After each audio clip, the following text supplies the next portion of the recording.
Now you have to take this sheet and then cut it into this manner. After cutting it, you can simply take sheets or positions or the edges of the sheet into it and insert them. Place some stars and roll it from behind. After rolling it, see how it works.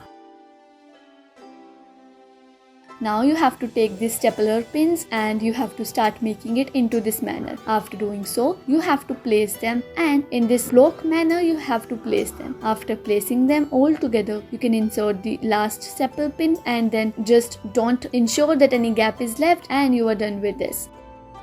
Now take another straw or the stick like this and paste some rubber band over here, and after doing that you can see that how it has been taken and how this stick is to be made like this. After doing it, you can use them for shooting. Well, they work really nice.